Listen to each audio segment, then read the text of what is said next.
Welcome back to another episode. I'm your host, Vincent Green. I'm your host, Noel John Tui. We got Karen Mack in the back, and this is MDK Presents Brandon Zakkai. Brandon, tell the folks who you are, what you do, and thanks for coming here. Oh, guys, thanks for having me. My name is Brandon Zakkai. I'm a actor, comedian in Toronto, Ontario, Canada. Doing stand-up almost every day of the week, sometimes a couple shows a day when things are out and about. Been on a few TV shows, a lot of commercials. I've had the opportunity to work with some production companies. I think that's how we met. The Form Lunchbox. The Form Lunchbox. Yeah, I have some stickers on the back of this computer right now, all decked out to Form Lunchbox. So I've shot some films with them. I've been in some things with them. Yeah, man, just love, making people laugh, creating content, just being in and around film and being able to kind of create things that people love and do is it's all about it. It's what I'm all about. And, man, I mean, it's, you guys may not know this. And by the time this airs, this may be old news, but I was just, we've been in lockdown in, Toronto, Ontario for the last month. And, we're opening up again at the beginning of February. And man, it's just going to feel so good to get back out there, get my shows back up and running. I run 3 shows a week in Toronto. Get to be back on other people's shows, dude, performing live is doing your thing. It's, dude, I feel like my brand. Okay. So yeah, that's the other thing. I run a meme page and the production company for comedy is called Comedy Sucks. Yeah. If you want to go, is it spelled Comedy Sucks or? Yeah. Comedy Sucks. All one word. And then if you're on Instagram, it's .to because we're in Toronto. I don't know. Can't win them all. Yeah, some fuck out there has Comedy Sucks. He's doing nothing with it too. If he knows I want it, he's all of a sudden it's going to be yo. That's enough. Maybe that's enough. Just knowing somebody else wants it. That might be just enough.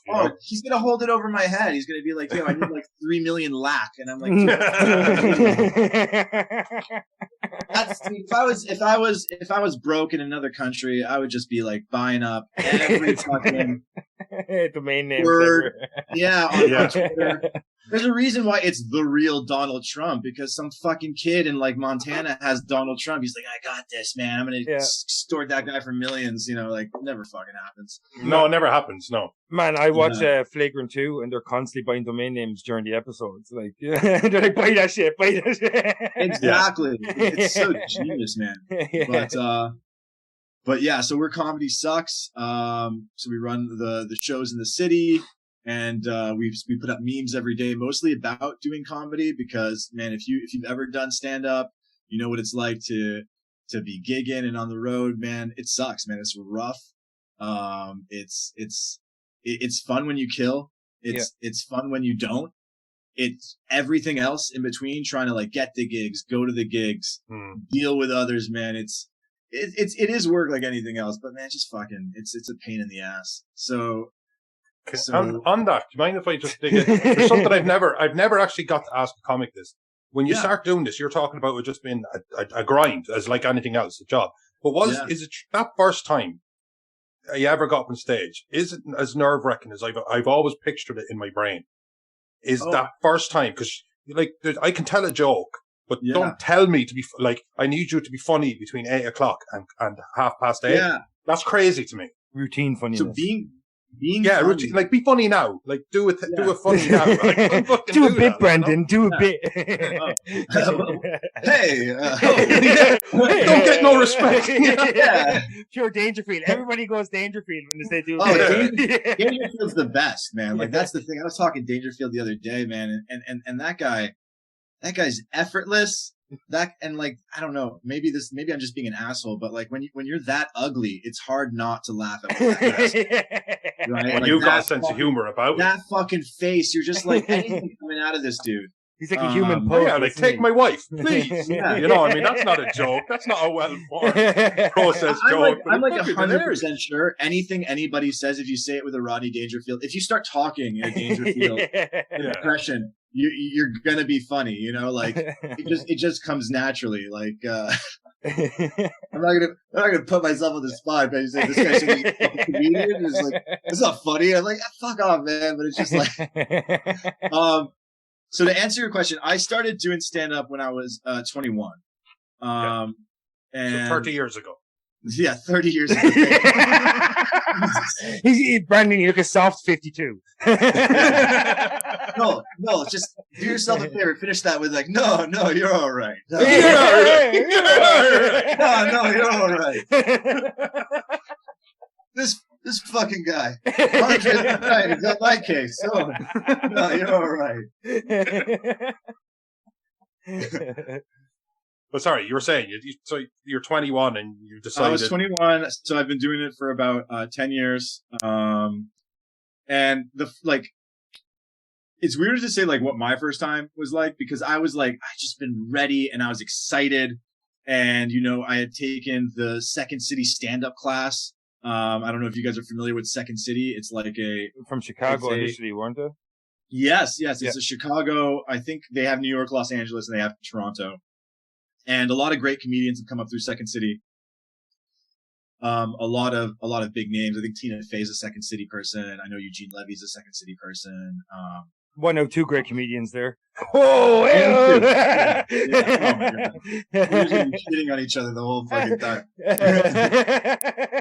No, I was sitting on Tina Fey.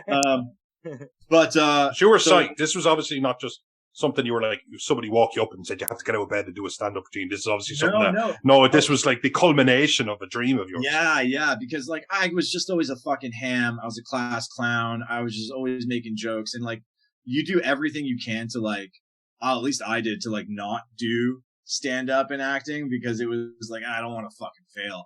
And then like all of a sudden you realize like I'm flunking out of massage therapy school. I dropped out of college, and it's just like, dude, I'm failing at everything else. Let's fucking do this. One summer, I remember it was June. I said, let's do this to September. And if this doesn't work out, I'll just go back to school. And it worked out pretty well. I got an agent for acting, started doing stand up, started putting on like local shows and stuff like that. And everything kind of picks up. So after I'd done the course, I was just ready. I had like done these jokes in front of other class members. It's like a 4 or 5 week course, and I was just ready. But as someone who's putting on shows now, who puts on open mics, I get to meet other people who maybe just rolled out of bed as like, I want to do this, and I've never had anything done. And they're like, oh, I'm funny. I should be able to handle it. And when they come up to me afterwards, they're just kind of like, it's so different, man. Everybody's looking at you. And yeah, of course. You don't have the setup to like tell your story about that time that girl did blah, blah, blah, blah, blah. You have to kind of like introduce the whole premise to the audience. So there's work. There's a huge formula to it. It is, you know what? It's nerve wracking, but to my earlier point, man, when I said that, it's like, we're doing this because there's nothing else we could probably fucking do. Yeah.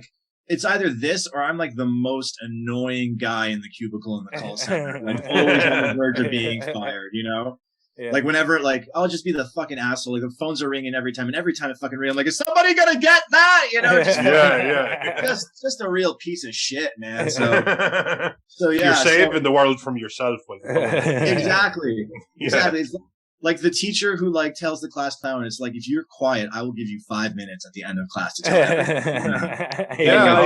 I read Bill Hicks's autobiography, and these parents were called in, and she said, I just need to I need you to tell your son to give me back my class. Yeah. And he was like 8 or something, So that's just, it's there. It's in the blood, and there's nothing you can do with it except aim it. Do you think, Brandon, but you are a comic in 2022. He was a comic way back in the 90s. Being a comic now, man, is fucking different. How do you think of being funny in 2022? Is like the slings and arrows. I'm talking about cancel culture. I'm talking about how sensitive people are to something. Not to shit on it at all, but how do you deal with the slings and arrows there? Because funny isn't just funny anymore. Yeah. So I mean, I think they were always kind of sacred cows, if you know the expression. There were always like untouchable topics, whether it was like 1990 or 1980 or 1950, or like, I don't know, when was Lenny Bruce? I mean, like that's early 60s kind of. Exactly. Cancel culture goes all the way back to then, just for saying things that going. So I don't think it's anything new. I also think like, I always tell people, it's like when they're like, oh, you can't do that joke. I'm like, you can do it, but you have to reframe it. You have to like not be shitting on the stupid trailer park people. Like, feel for them, and then you can call them trailer park people. You know what I mean? I don't know if you have trailer parks in Ireland. You know, like kind of haunting sites. Haunting sites. Yeah. It's just gypsies, right? That's why we were very not so subtly dancing around. I shouldn't even be saying that. That's a bad fucking word. So but even just falling back on, do you sometimes use your own identity and shit on yourself, and then use that to say, like, look, guys, it's not that I'm coming for everyone. It's just that things are a joke to me. So you could lay on, because I watched you doing the MCU roast, where you were kind of roasting from the perspective of an overall fucking director, and you were kind of going, "Oh, we're not allowed to say Nazis now. Like, we're not allowed to just, like, we can't just say punching Nazis and all agree that that's a good fucking thing." And exactly, it was a great fucking joke, but it had extra dimensions because you were able to use the fact that you yourself are Jewish, and it killed. And I just thought that's what you do. That's what a good joke is. You use who you are, where you are, to reinforce your point. It's absolutely, you have to bring yourself into every joke, and like, that's, I forget what it's called, but it's like you're setting off your point of view and your perspective, and you're not trying to be like, hey, don't we all know that blah blah blah, like that, like these people are bad. You're just kind of like, hey man, I'm sitting here, this is my perspective as, you know, a Jewish, this is my perspective as a black trans person, this is my perspective as, you know, a Chinese immigrant. It doesn't matter. You're like telling a story, and you're trying to, I mean, that's what comedy and communication is. You're trying to see things through like other perspectives, and and that's why people learn through comedy. That's why it's a spoonful of sugar that makes that medicine go down. Like, it's easy to take a hard truth that way if somebody's giving it to you in that perspective, in like a funny way. I've never worried too much about cancel culture, man. I mean, like, I feel like I can make my jokes. I mean, I'm saying this now, who fucking knows, like next week and they might be coming after me. Yeah, I know. I feel like I can make my jokes and, you know, let the world know, just based off the persona I build up, that like, man, these are all coming from fun and games, man. It's like, maybe I should start saying, man, I want the best for everybody, including myself. But these fucking Chinese. These Irish cunts. Did you hear that Tommy Cooper had a joke, like 1 in 5 people are Chinese? There's me, my brother Hing Ho, Michael, Deirdre, and such, and now and I'm keeping my eye on Deirdre. And something like that. And that was it. It was a racist, it was a semi-racist joke, but there was no hate in it. There was no badness in it. The joke is that he himself is ignorant. Yeah. There's a great Don Rickles one, which I think plays even better today in the age of identity politics, where you ask somebody, hey, who are you?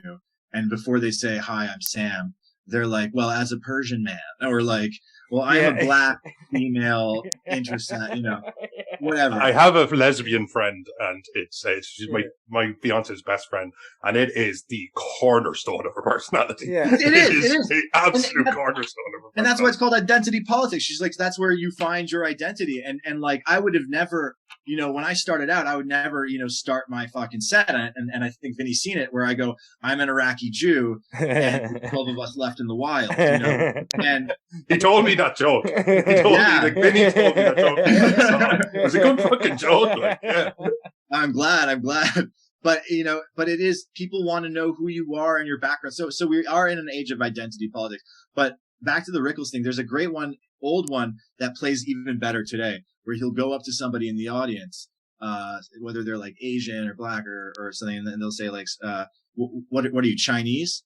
And they go, no, Japanese. And he goes, what, is that supposed to be better? It is in terms of technology. It is. It's just like throwing it into your face. Like, oh, I'm gonna be offended because you assume my race. It's like, yeah, well, I'm gonna be offended that you assume you're like, there's a problem with another one. You know, it's just, I love that. So well, one thing that always confused me about the identity politics you spoke about there was, like, back during 60s, 70s, and 80s, when people like of different sexual orientation or different races were like, don't look at me for my race or my sexual orientation. Look at me as the character that's within me as a human. Yeah. Look beyond what I am and look at who I am. And nowadays it's the absolute inverse, where it's like, I am, as you said, like, you know, I'm going to name out my ethnicity, my sexual orientation, my fucking job, my second cousin's job, and then I'm going to introduce myself as Vincent. Your eye color. Yeah, you know what? I totally agree. I think we have gone backwards in that regard. You know, I think we got lazy. to where getting to know everybody as an individual just kind of seems like such a fucking chore. Yeah. They're just kind of like chalk you all up as, you know, Irish cunts or, you know, Yeah. it doesn't Understandably. fucking matter. Yeah, but like I always thought with the LGBT thing was that they're like all the time they were like, look at us as different people, as individuals, and then they're like, and now they're so happy to be lumped together as this one acronym. You know what? You know what? I'll fight you on that a little bit because I know like people who are like, dude, I don't think everybody in the LGBT club likes each other. I'm not generalizing, but you know what I mean? Like perception. Yeah, the perception. I think it's important as like a political lobbying thing. You know, it's like there's a banner that they will all exist under. Yeah, that's the thing. So, yeah, you need to group together. Unity is strength and all that. I've never seen a group of like gay guys hang out with a group of trans people, or like a group of trans hang out with lesbians and just be like fucking high five. Oh man, said lesbian doesn't like hanging out with gay men. I was thinking said lesbian. The lesbian I referenced earlier does not like hanging out with gay men. Like you know, man. When you said about the groups, I was thinking of the movie The Warriors. Oh yeah, the trans are coming down and like lesbians. That's fucking.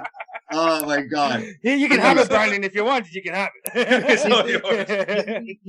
Give me and Peter Hatch like $6,000, and we'll be the LGBT warriors, man. Like, oh my god, that's perfect.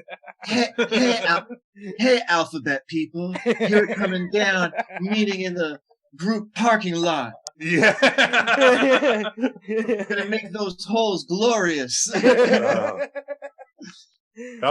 seen that film when I was very, very young, and that voice did something to me. You know what I mean? Yeah. You're awakening, and it's just, hey, cool cats over there. You know, so I saw it later, and the first time I watched, I'm like, wait, why is everybody like this movie? Why is it so cool? And then like time passed, I saw it the second time, and the second time I saw it, I'm just giddy to see all the characters introduced. I'm like, oh, this is why this is a good movie, because you just want to see everybody like get in on it. Like, oh man, so much fun that movie. It is a fun fucking movie. Man. I laughed my ass. It's one of those movies where somebody says, "I hate that movie." It makes it different how you see them. It's like, and you don't say anything, but you have judged them on a level that they'll never know about. Oh, it's so good. It like the one time like did the fucking like Warriors come out and play like thing like just in public. I forget what the context was, and the person didn't get it. And I think at that point I just knew that person was a piece of shit. Hey, just walk on. Like, what are we doing together?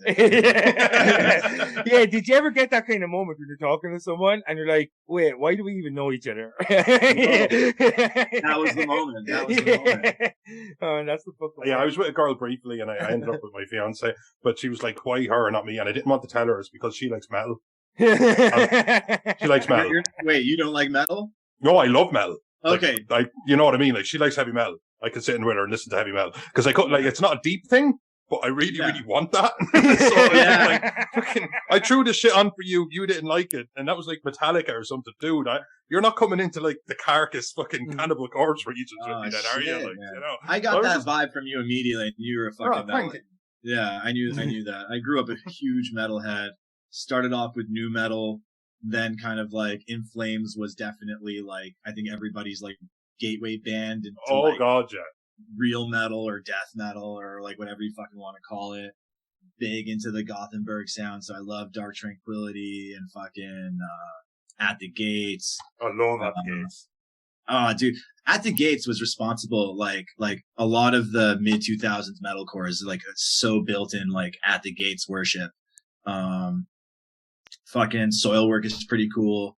And then just kind of built out from there. My big thing was I was big into like, I guess it was called Death Doom or just slow death metal. Sludge, we call it. No, sludge is different because sludge kind of has like a bit of a groove, grindy, like no, not grind, like a crowbar and stuff like that. Yeah, that's sludge. I'm talking something more like Swallow the Sun, early Catatonia. I know Catatonia, yeah. Catatonia is an amazing. I seen Catatonia just about a year, just before all this shit hit. Actually, yeah, they're phenomenal. I seen them Between the Buried and Me, and yeah, fucking phenomenal. That's a good concert. I've seen Catatonia many times in Toronto. I saw them once when I was traveling in Israel. I went to Finland for a couple metal festivals back in the day. The Tuska Festival in 2006. Maybe later I'll bring out the framed poster I have. All that cool shit. What's the comedy scene like in Israel, Brandon? Oh, dude, I'd love to hear that.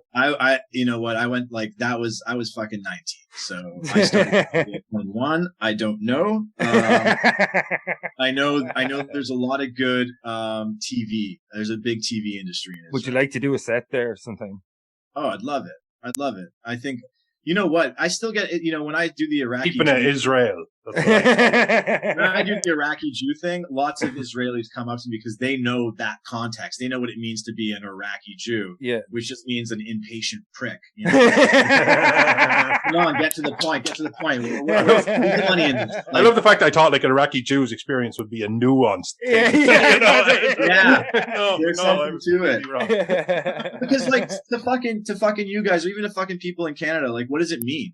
Like people barely know what a fucking Jew is to begin with. You know, they expect me to have the curly Qs and the and like, what the fuck do they know about fucking Iraq? So it's I may as well have just told them I'm just kind of like I'm a Protestant ghost, and they're just like, that's about as real to me. I've heard of Casper. I'm not the same thing you are inside of your identity politics. That's it. You know what I mean? Oh man, I should start like. That's how I'll get to like know people better. It's like I'll just fucking lie, you know. It's like, who do you want me to be? Mormon, you know? Gay Mormon. That's like the trickiest motherfucking thing ever, though. Yeah, no, that's a good one. Yeah, that's Gay Mormon. It's like, I've got 7 husbands at home. I'll let yes. Just be like, I'm a Jewish Mormon, but that's not, I said I'm a Jewish Mormon. There you go. Yeah. You know what? Have you heard about this? I don't know if that make it there, but the Mormons got into trouble because they like to fucking baptize or convert dead people. What? So yes, they like to convert. You know what I'm talking about? Yeah, I read something about this. Yeah, there was some big profile person that they tried to convert after death. Who the fuck was that? I don't know if it was a big they did it for Holocaust victims. Oh, fuck. That was their thing. They wanted to make sure that those people were taken care of by Joseph Smith in the afterlife or some bullshit. So they fucking would like, dude. I don't even know how to put it retroactively, post-mortemly. Yeah. They would posthumously or whatever to say. Yeah, posthumously. Posthumously. Thank you. And I'm supposed to be the one who makes a living off his words. Yeah. But, right, motherfucker. Right. No, dude. No. Just in my head, I'm just imagining fucking like Mitt Romney with a shovel pulling out a fucking skeleton and smacking him with water and magic underwear. Like, Rodney Dangerfield. Yeah. Romney Dangerfield. Oh my God. Get the fuck out of here. Man, Mitt Romney's history is fucked up. Did you ever hear about that where his folks brought his mother actually onto American soil so she can give birth on American soil so he could eventually run for president someday, if that ever came up? Like, because I heard that the family has like deep roots in Mexico in like some sort of Mormon cult commune, which is, dude, let's keep busy. It's because here's the thing, man. Here's the thing, like, why is that not something we talk about every day, right? Why are we not talking about that? Like, there's an American politician who like was born and like raised around a Mexican Mormon commune. Like, there's so many like weird fucking stories that we're just kind of like, yeah, but you know, he's all right. He's a good guy. Let's look past that. That's how shit like Cosby happens, right? Like, it's just. Sorry about that. Fucking goddamn amateur hour. And it's the biggest podcast in the world. Yeah, I know. The biggest podcast on this stream. Here's the thing, when that happens on stage, I just put my dad on speaker and I'm just like, hey, everybody. Oh, that's it. Sorry, again, in my head, I've never actually got to talk to a stand-up comic before. And one thing I always wanted to ask was, you know, your first night, what's that like? Okay, so the second thing is hecklers, whatever you fuckers call them. God bless them. Hecklers. So what? So like, it's a curveball. You weren't expecting it. I'm a little bit drunk, and you're 20 minutes into your set, and I want to know quite cleverly, when does the comedy start? Did everyone hear what I said? I said when the comedy. I said to the guy instead. I asked when the comedy starts. Yeah, no, I got you. Just pull down your pants, and then we're all gonna have a laugh. Here's the thing. God bless hecklers.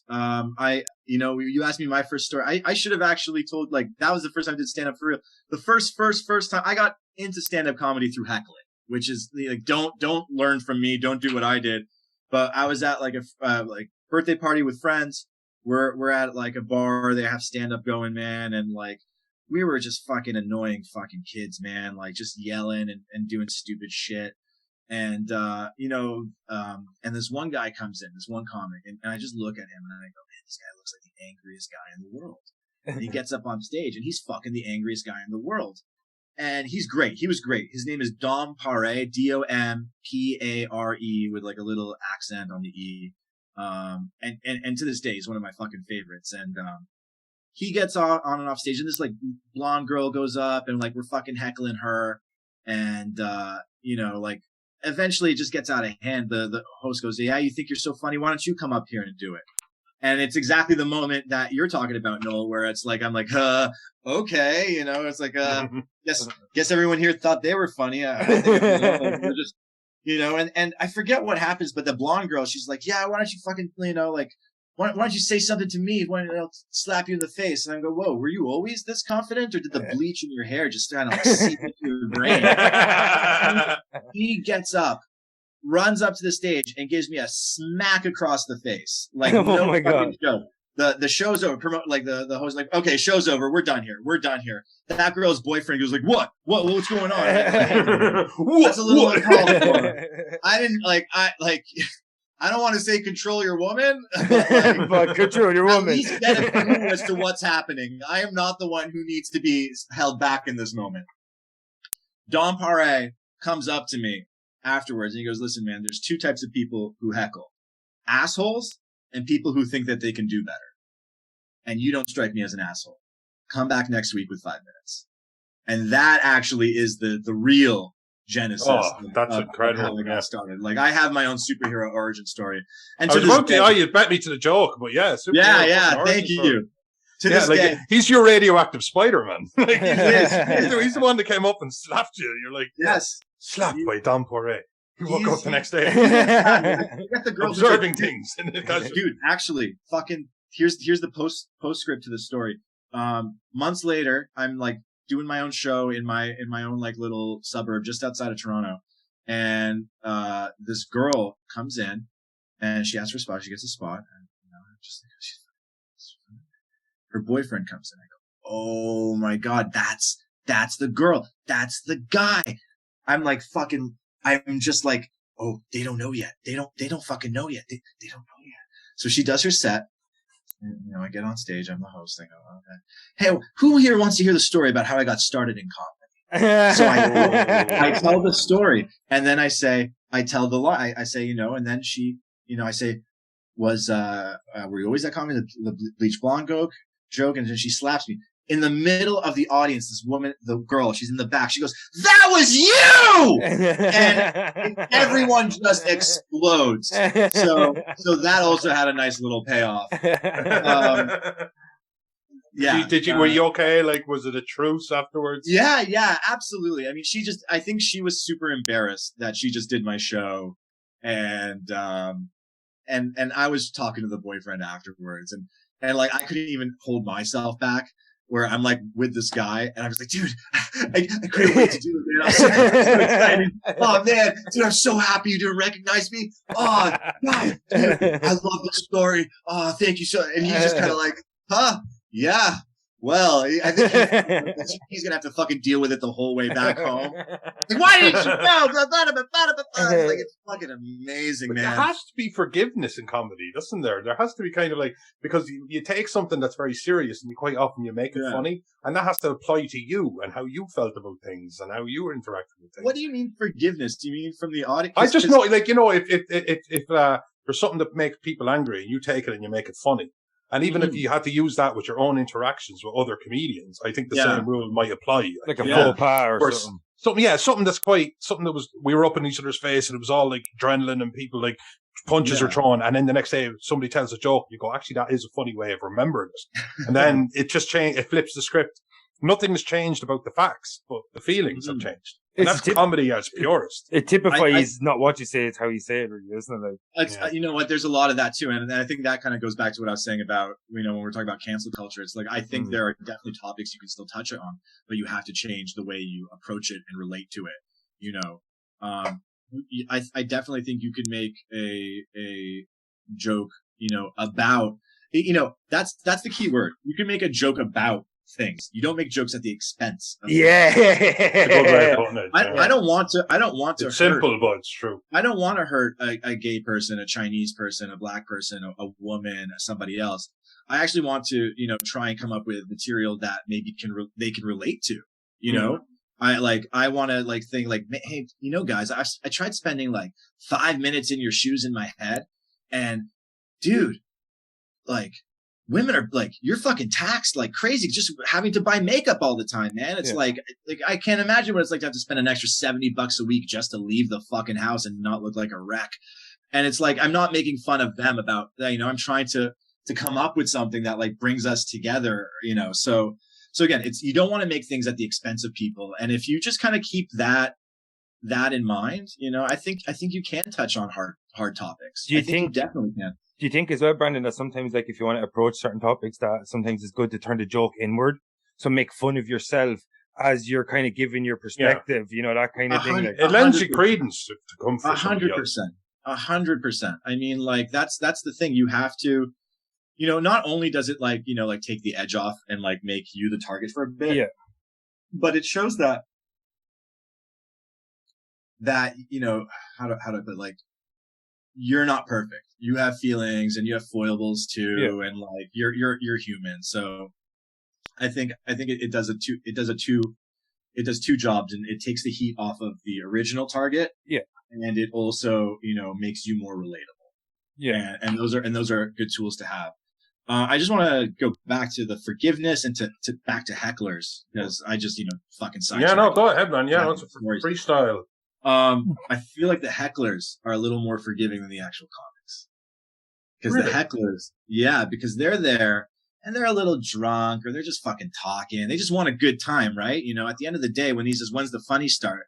Or like he says, yeah, right. He's really just yelling, entertain me. He's like, fucking, like, give me some, I need some attention. Or include me. Yeah, include me is probably another. So, you know, if I can then take that heckle and make him laugh, I've won the room. You know? Yes. Like, it's, and you have won the room, because there is that's crowd interaction. It's crowd interaction. People are impressed because they're just kind of like, oh wow, that wasn't planned. You know, like, it sounds off the cuff. They appreciate the improv. They appreciate the fact that they're seeing something that's a little unscripted. And but it's, you obviously, if you don't lose your flow, when I watch comics and that happens, and I see that they don't lose their flow or their energy or their hold over the room, that they just deal with it almost like they're juggling and somebody throws an extra ball out of nowhere and they go fine, and they just start juggling that too. That's excellent. You have to have that skill, man. You have to be ready for anything. And that's the difference between, you know, comics who write a lot and like, I think that they expect the material to work for them, and comics who don't have the performance angle down. And, you know, I've worked with a couple of young comics. And I mean, it feels weird to say. I'm not like I'm 60 or anything. Like, starting now, you know, like I have my years, they have theirs, and, you know, the numbers. It's like dog years. You're older in exactly. Exactly. I mean, if you're doing 3 shows a night for fucking almost 5-6 years, you've been at it for 10. It's like you have that experience of just being able to, like, you know, take whatever they throw at you. It's all about the repetition, isn't it?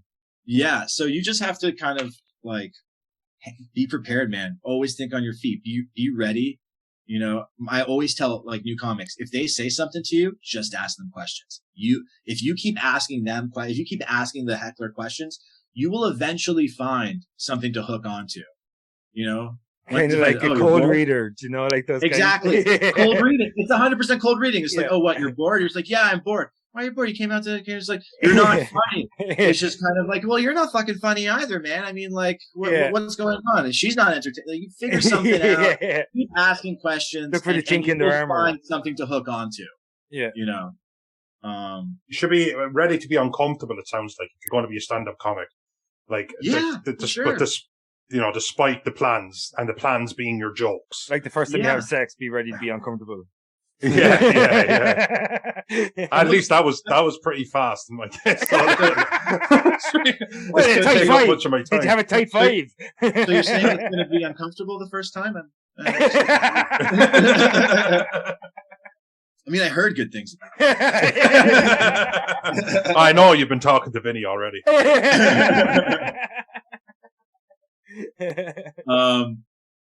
Yeah, man. But there's nothing else you'd rather do, is there? Like, I mean, despite the slings and arrows, and the gigantic pain in the ass, and the comedy sucks. Yeah, it is still.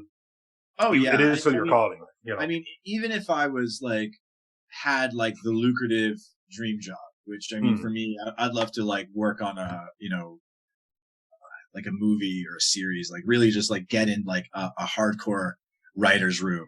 And just help develop a big idea. Even if I was doing that, you still couldn't stop me from doing stand-up at night.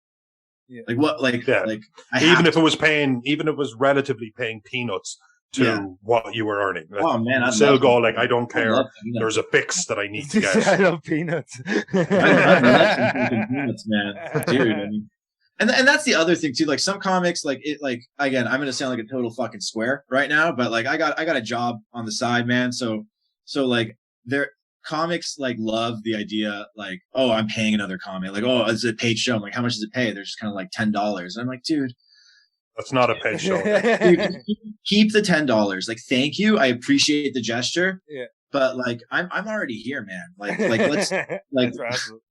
I appreciate the $10. And also, yeah, like I mean, I have to come into the city. I'll take your money, but it's like, please, man, it's not changing my life. I'm waiting for like. When you get those big out of town shows and you're getting like $500, $600, $700, $800, you're like, yes, thank you. Like, but like $10, like, dude, like, I know you're broke. You're putting on this show. Keep the $10. Like, dude, buy your fucking girlfriend something, you know, spend like a fucking minute with her. Yeah. Just, my equivalent would have been a couple of drink tokens. Yeah. To be fair, it was a charity concert, but like, it was just kind of like, given like, and I brought in another band, so at the end it was like 1.5 drink tokens each. So I would rather take the drink tokens because, you know, like at least it's from the bar and not the fucking comedian who's like spent the last 6 months like tearing his fucking hair out just to sell the tickets and organize the fucking us comics who are, you know, always late.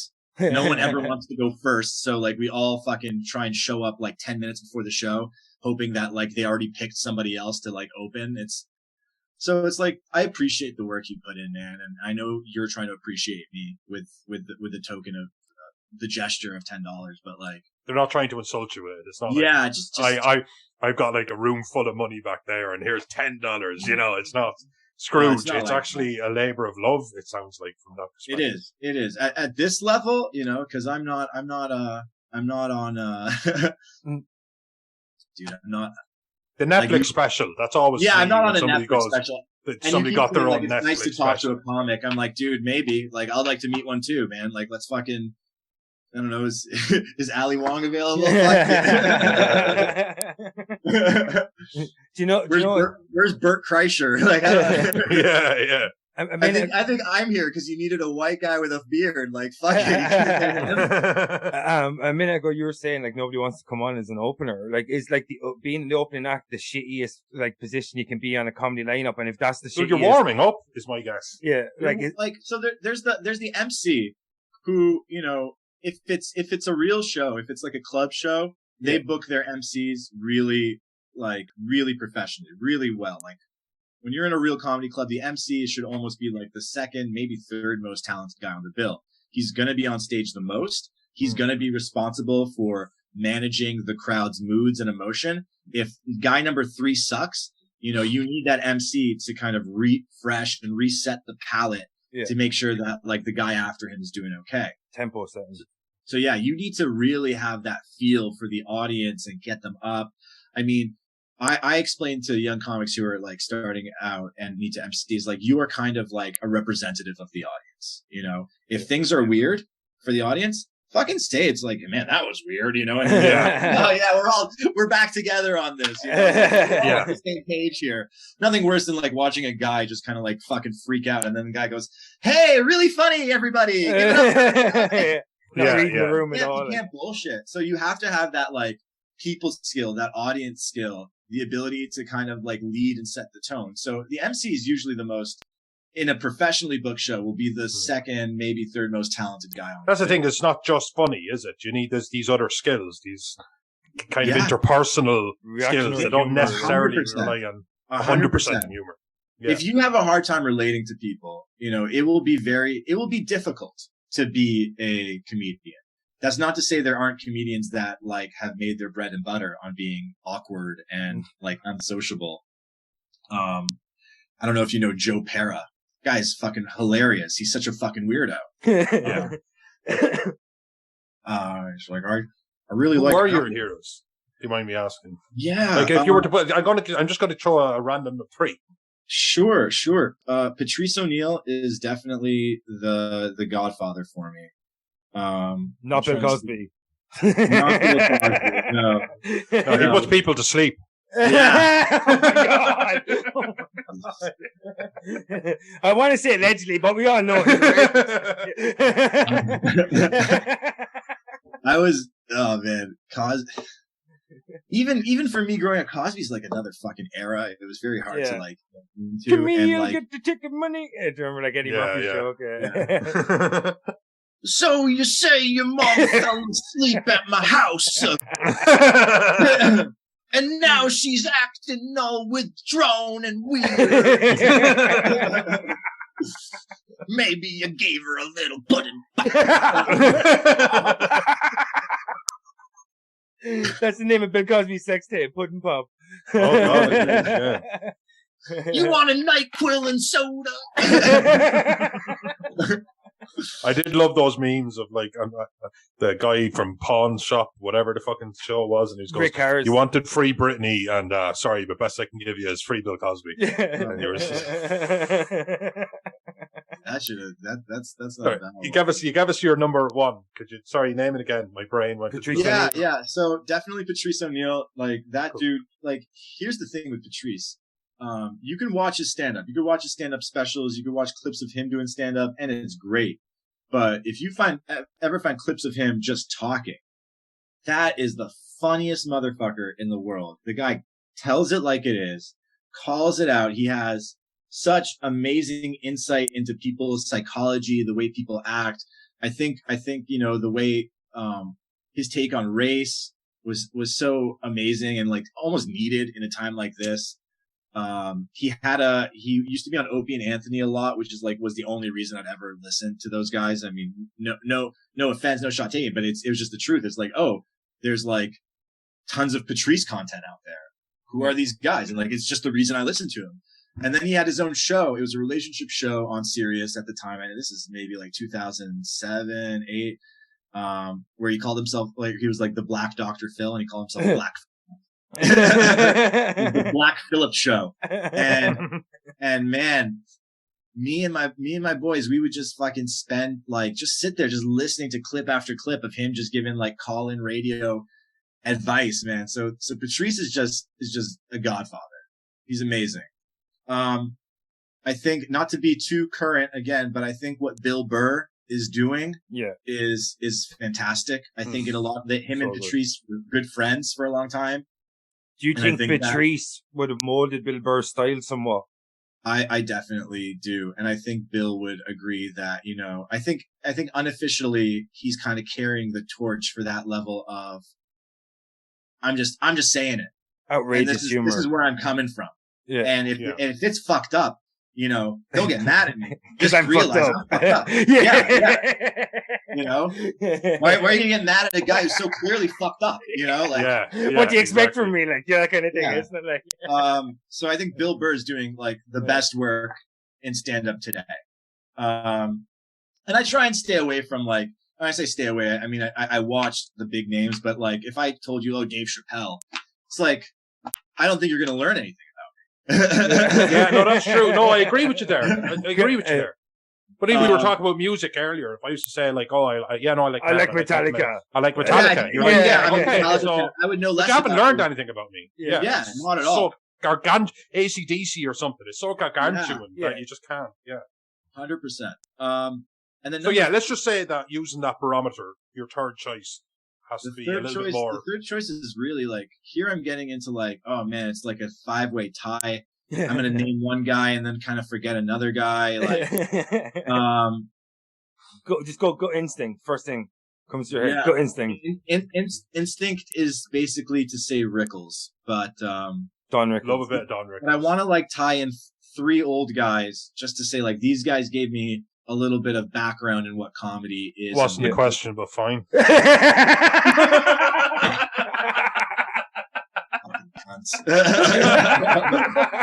I can say that on this podcast. Anyway, so do I. I said it somewhere else. He's being disparaging to women. It's like, no, I'm being disparaging to fat guys with beards. You know? I don't know what you think cunt means. But yeah, I'll say Rickles, Dangerfield, and Bob Newhart all give you a little bit of different education on a little bit on the back of comedy. Newhart on the deadpan. Dangerfield set up punchline, and Rickles insult comedy and handling a crowd. But I'm not even a stand-up comic, and I feel at all. But like, I even just feel my sense of humor. Of course, we are all of the time being shaped by our external stimuli in every way, and even just those guys just taught me like, oh god, that's a good way. That's just a good way. Just look at someone dead in the eyes and insult them like that. That's hilarious. And I might do that. I might just do that, and it's a terrible imitation of the greats or whatever, but it's still shaped by them. So even though I'm not doing it on a platform, I think it's a sense of humor. Like we learn that as well. Like 100%. And here's the thing, like it take their stuff and have fun with it. And use it in your day-to-day life, because here's the thing, someone's going to laugh and God willing, you say, oh man, thank you. But that's an old Rodney Dangerfield. Or thank you, but that's a Mitch Hedberg joke, And they go, who? And it makes them kind of like discover somebody new. Yeah. And people always say, oh, you're a comedian, be funny. There are some jokes that like don't work unless you're on stage in context where you're like, just like, hey, here's me like giving my thoughts on something. Like, it goes back to the forgiveness, doesn't it? Pardon me? It goes back to the forgiveness that Noel mentioned earlier. Like you're saying, like in certain contexts, certain instances, certain jokes are allowed more leeway than it would be in conversational humor, Yeah. Or even just stage for it. I'm sure if you were sitting at a dinner party and you were saying like, here's a story, you're like, no, it needs a stage, it needs a setting, or it needs an energy, it needs a gear, shit like that as well. Exactly. Like you can't just be at a dinner party sitting down and like break into like, here's the thing about this and blah, blah, blah, blah, blah. It's kind of like this. People are like looking at you like it's a conversation. Yeah. You lose all the context and you lose the idea that like the next thing you're saying is actually a joke. Like people think that it's I got you. So like the stuff you do on stage won't necessarily translate off stage, but there are just some jokes that are just like jokey jokes, like that you can. I remember, and these sometimes even aren't yours. I think every good comedian should have like a few joke book jokes. So like when, you're at the store or like I was at a clothing store or something and somebody goes, oh, you're a comedian. Like you tell me a joke, instead of going into like, well, I'm an Iraqi Jew and my grandmother, like telling them my life. I know a few joke book jokes. I just throw it out. It's not mine, but it's just kind of like, go for it. Like I made you laugh. Come see me on Friday. Yes. Yeah. Yeah, absolutely. Almost I like have a a sense of humor. Yeah, exactly. If you like this joke, you might like some that I've written. Would you say? Sorry, I know. I was going to say. Would you say out of the top 3 and the few that you mentioned, would they've all kind of molded your style, that you're like a hybridized version of your idols, would you say? You know what? I actually wouldn't. I think those guys are so good and so natural at what they do. And I try and incorporate a little bit of their point of view and a little bit of their attitude and a little bit of their skill. But I definitely think that my style is actually a little bit unlike them. You know, I admire their control. I admire Patrice's control on stage. I admire Bill Burr's his what he holds back as much as what he lets go. And for me, I'm a high energy comic. You know, like I'm talking, I'm loud, I'm moving around the stage. So I feel like I have other influences in terms of my performance, but you know, when I try and like think of their material, I'm like, I don't love Dane Cook's material, but you know, I can watch Dane Cook and I go, fuck, I also run around the stage like that, and I like bring my energy up and down and like move and talk to people. So, and, you know, so when it comes to comedians, it's not just about admiring their material; it's admiring their craft. Isn't it? Like, you know, like their crowd work or whatever, or their presence on stage. Their stage presence. The stage presence is huge. You know, like,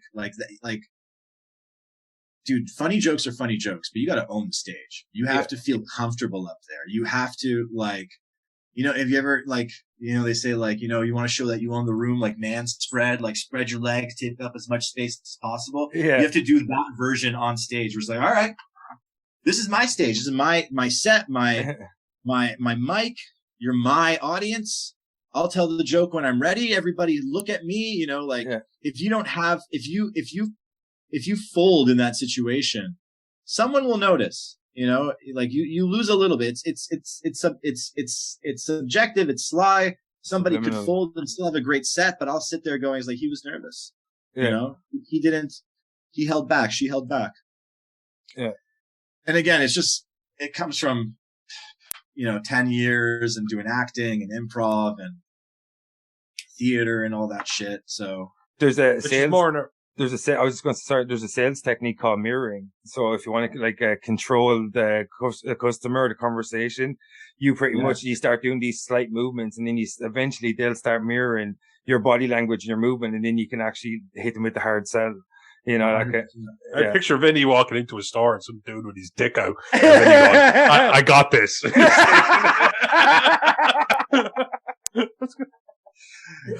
just kind of fucking pictured him on the phone. And it's like, so you want that fucking long distance, right? It's like, just like slowly peppering in some fucks and cunts, and you know, just like starting the conversation, being like hello, and ending it's like, fuck yeah, you know, maybe we do need a fucking new fence outside. You fucking got me, Vinny. When can the landscapers be here? This fucking guy. It's just flawless. He says this fucking guy all the time. So that is which is easier? Do you find it easier to get in front of a camera or to get up on stage? I find getting up on stage a lot easier. I knew you. I assumed. Because it's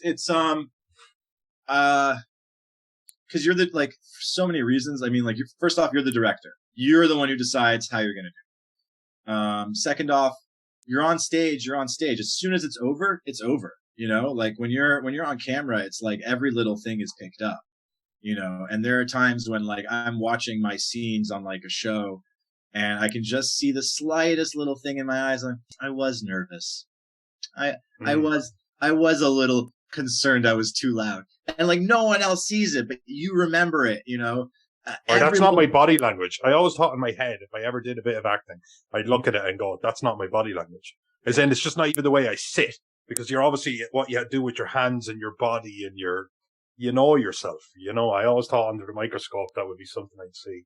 It's tough, man. Like it lasts forever. You're trying to please the director and give the other actors what they need and serve the show. And, you know, you'd be very, very surprised, at least at the level of acting where you're like there for the day or like 2-3 days tops. You know, you're not like one of the stars of the show, or you're not like a regular. They're not inundating you with notes. They're not inundating you with feedback. They brought you here because you nailed the audition. You know what to do it. And if everything goes right, I won't have to, like, the director won't talk to you because like they're worried about 100 other things, you know, like the cameras, the lights, the sound, the who's ready here, is the next set ready? All this minute things. So So figuring out whether, like, if you were to be so stupid as to actor directors, like, did you like the way I said, where are you going? Like, that's your line. Like, where are you going? Like, it's just like, dude, I have so many other fucking things to deal with. Like, you're cut. I don't want to have to think about this. We'll figure it out later. It's like, it's just so much stress on that set and you get no feedback. So like, you just want to do a good job. You just want to, like, you're dying to leave a good impression. So they bring you back. I mean, like, you do that in every performance, but, acting is on camera is so tough and it lasts forever. Like, I could throw, like, dude, on stage, I could, like, you throw it out. It's gone. It's over. You know, like, if I fuck up, I do great. Don't get attached to it. It doesn't last, right? If I do super well and I killed, the most I get to remember it is a night, you know, that night. Next day, it's not worth shit. What are you going to do? The next day, you fucking suck and you just, well, I did really good yesterday. Yeah. Like, Only good as your last gig. Yeah, you're only, oh, dude, exactly. So on stage, you know, you just let it go. You let it fly, which ironically is what they tell actors to do. In all your acting class, they say, throw it away, let it go, throw the line away. Don't like say like, where are you going? Just like throw it out, where are you going? You know, like, just don't give a shit. You're not performing that line, you know, like don't fucking strangle it. Just let it go. You know, good acting is almost like doing nothing. And speaking to your thing on body language, man, dude, I took an hour-long class, spent $100 the entire fucking time just learning how to sit down on camera. Literally how to just sit the fuck down. Oh man, you should have come to me. I've been doing it. I've been sitting down my whole fucking life.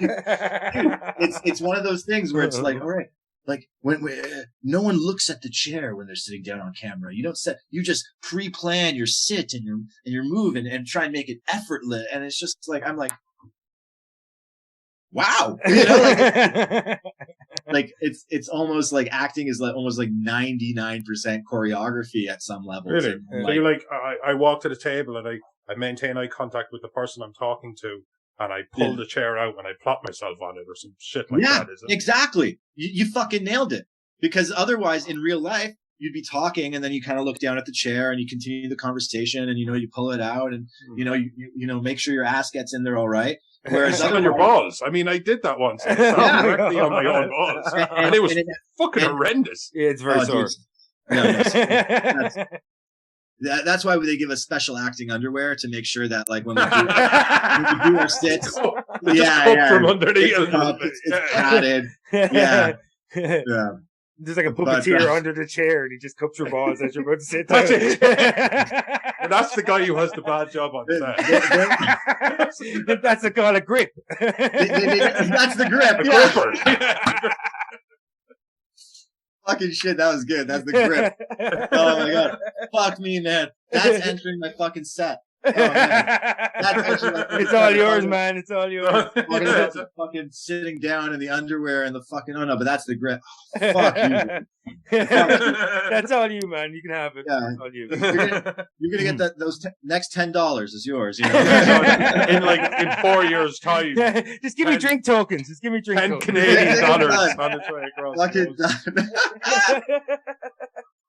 $10 minus the $6 it costs to send the $10.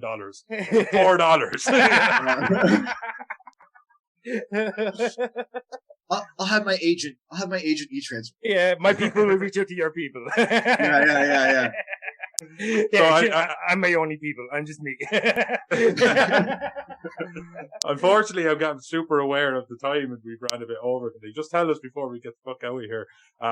Again, you've already touched it, but can you just say where, what, who, and how people who are listening to this can interact with you or support you or even just listen to you? Oh, for sure. First off, I'm sorry if I was a little late. And oh no, man! It's awesome. Oh no, we were just We had a blast, man. I'm actually trying to get out of going out, so Noel has to go get drunk. Typical Irish stereotype, you know. I don't want to go out. I want to get drunk. Let's not get drunk. I just don't want to go out. This was absolutely great, guys. I had a great time. Thanks for coming anytime you'll have me. So again, my name is Brandon Zakkai. You follow me on Instagram, Brandon Zakkai, BRANDON ZAKKAI. The brand is called Comedy Sucks. On Instagram again at Comedy Sucks, all one word, .to. We got our memes there. We post about our shows. You can see some I think I'm on an episode of the latest season of Titans. Season 4, I'll be on season 4 of Titans for an episode. I'm on a show. I was on a show called Wayne. That's on. I love that show. Oh yeah. On Yeah, Amazon Wayne. Prime. Yeah, it was a YouTube original or some shit like that. It was a YouTube original. Yeah. I love that show. It was a YouTube original. We were one of the first shows on YouTube. And then they closed down YouTube originals. Cobra Kai got picked up by Netflix, and Wayne got picked up, but it didn't get like picked up for new episodes. But it's now hosted on Amazon Prime, at least here in Canada. I don't know what's going on in Ireland. But yeah, I'm on episode 2 of that. I don't know if you remember. No, it's been a while. I watched it when it first came out, and now I'm gonna have to go back. And, so yeah, I'm a piece of shit who gets his ass kicked by Wayne. Oh, lovely. Yeah, he does a lot of that. Yeah. Beating up people was a big part of it. The kid's Irish too, isn't he?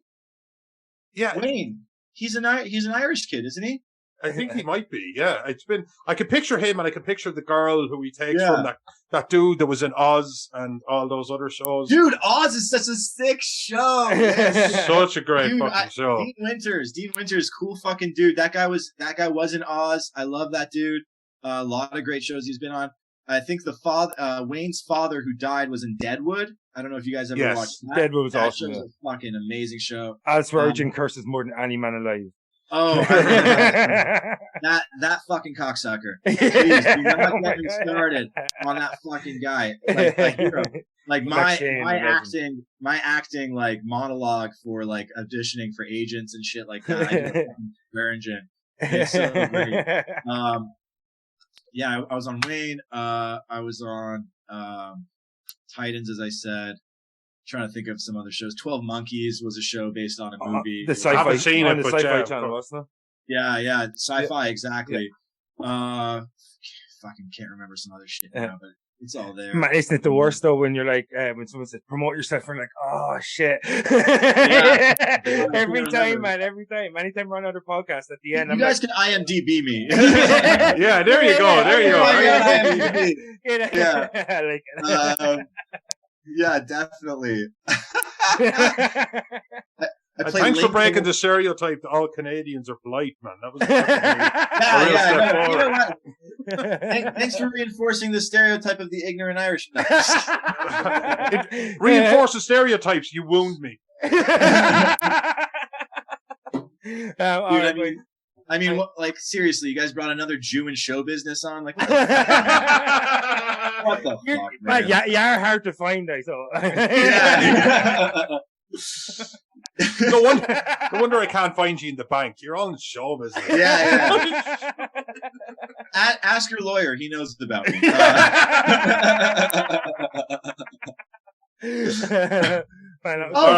One of the Iraqi 12. Managed to get that like tattooed on your arm or something. No, man. One of us is sick, guys. So prayers for Yossi and Akram. You know, like it's gonna be the Iraqi 11 soon, man. It's fucked up. It's like part 4 to the Ocean series, is it? So yeah, definitely find me on Instagram. Find me on IMDb. Go watch Wayne episode 2. I was in V-Wars. That was on Netflix, but that got canceled super fast. I don't know if you saw it. Netflix canceled shows like a motherfucker.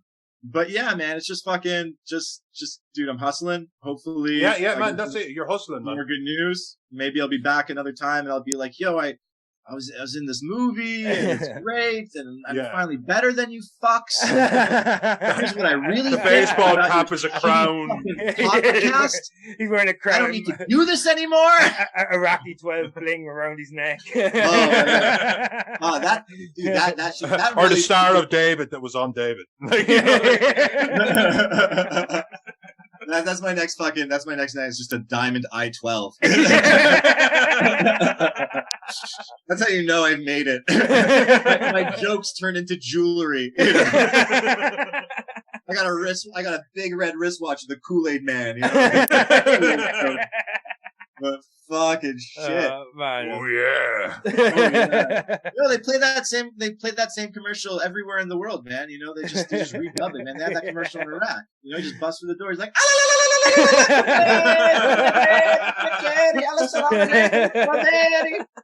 Oh man, I did one joke from the act. I'm good. Yeah, that's good. Man, all right, we're gonna have to get the fuck out of here. Yeah, gonna let Noel get drunk because he's bitch whipped. And so this was MDK Presents. I'm your host, Vince Green. I'm your host, Noel John Toohey. And we got Carmack in the back, and that was Brandon Zakkai. Brandon, thank you so much for coming on, man. It was fucking awesome. Thank you guys. It was awesome. We'll hope to talk to you again, man. Thanks so much. See you next time. Really appreciate it, dude. Take care of yourself. So, good luck. Peace.